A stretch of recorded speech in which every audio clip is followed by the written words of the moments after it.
Bismillahirrahmanirrahim. Elhamdülillah. Vessalatu vesselamu ala Rasulillah.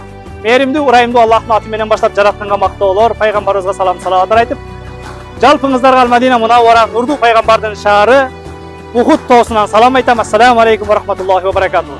Урматтуу мусулман бир туугандар, биз бүгүн кезектеги умра жамааты менен Медина саякатын кылып, азыр мына ошол Uhud тоосунда шахидтерди зиярат кылып, Uhud тоосун зиярат кылып, мына ошол Uhud тоосуна келдик. Жараткан Аллах Таала кылган зияраттарыбызды кабыл кылсын.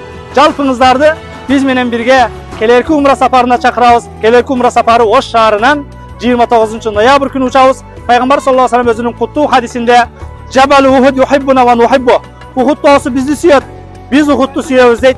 Пайгамбар сүйгөн тоону жана пайгамбарды сүйгөн жерлерди келип көрөбүз дей турган болсок, байланышыңыздар. Ассаламу алейкум ва рахматуллахи ва баракатуху.